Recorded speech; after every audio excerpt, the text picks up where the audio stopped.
एक वक्त था जब इजराइल का पहला बादशाह साउल, जो एक बहादुर और ताकतवर राजा माना जाता था, उसने खुदा के हुक्मों को तोड़ना शुरू कर दिया, जिसके बाद खुदा ने उससे अपना चेहरा मोड़ लिया। सैमुएल नबी, जो उसकी रहनुमाई करता था, उसके मर जाने के बाद साउल अकेला पड़ गया था। खुदा की तरफ से साउल के लिए मदद और रोया आना बंद हो गई, जिस वजह से साउल मजीद परेशान रहने लगा। तभी एक दिन साउल बादशाह को खबर मिली कि दुश्मन फिलिस्तीनी उसके साथ एक जंग करने की तैयारी कर रहे हैं। साउल को समझ नहीं आ रहा था कि क्या करे।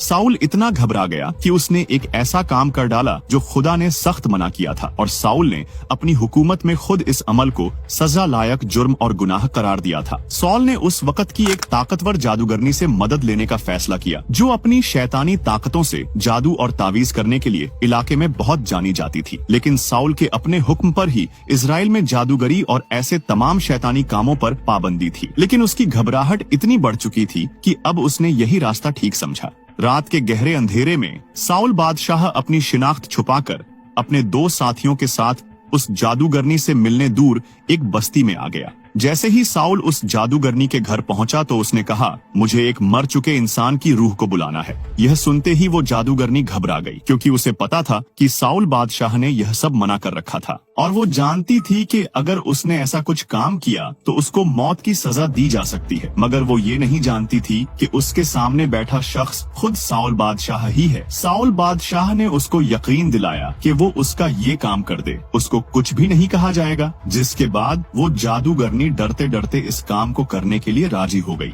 और उसने अपनी तांत्रिक ताकतों का इस्तेमाल करते हुए जादू शुरू कर दिया। साउल ने उससे पूछा कि तुझे क्या दिख रहा है? वो जादूगरनी बोली, मुझे एक बूढ़ा आदमी दिख रहा है जिसने नबी के जैसे कपड़े पहने हुए हैं। जादूगरनी के मुंह से ये सुनते ही साउल फौरन समझ गया कि ये सामुएल की ही रूह है। सामुएल की रूह बहुत गुस्से में थी। उसने कहा, ऐ साउल, तू क्यों मुझे परेशान कर रहा है? साउल ने रोते हुए कहा, मैं परेशान हूँ, खुदा ने मुझे छोड़ दिया है, मुझे बताओ मैं क्या करूँ? जिस पर सामुएल की रूह ने जवाब दिया, तू खुद अपने बुरे कर्मों का शिकार बन रहा है। कल यही इसी वक्त इसी जगह तू और तेरा बेटा दोनों मरने वाले हो, और इसराइल की हुकूमत दाऊद को दे दी जाएगी। ये सुनते ही साउल का चेहरा पीला पड़ गया और वो गिर गया, बेहोश हो गया। उसकी आखिरी उम्मीद भी टूट चुकी थी। वो जादूगरनी जिसने जादू से ये सारा अमल किया था, वो भी घबरा गई और बोली, ये मेरे से क्या करवा दिया? जैसा सामुएल की रूह ने कहा था, अगले दिन फिलिस्तीनियों ने हमला कर दिया, और वही हुआ जो उस रात को कहा गया था। साउल का पूरा खानदान जंग में मारा गया, और साउल ने खुद अपनी ही तलवार से अपनी जान ले ली। इस तरह एक राजा जो खुदा का चुना हुआ था, अपनी गलतियों की वजह से सब कुछ खो बैठा। दोस्तों, साउल की कहानी हमें एक बड़ा सबक सिखाती है। खुदा से दूर जाने का नतीजा मौत है, और जो इंसान उन सब बातों की तरफ जाता है जिनसे खुदा ने मना किया है, उसका अंजाम हमेशा बुरा ही होता है, जैसा कि आखिर में साउल बादशाह का हुआ। आपको ये वीडियो कैसी लगी? इस वीडियो को लाइक और कमेंट करके जरूर बताएं।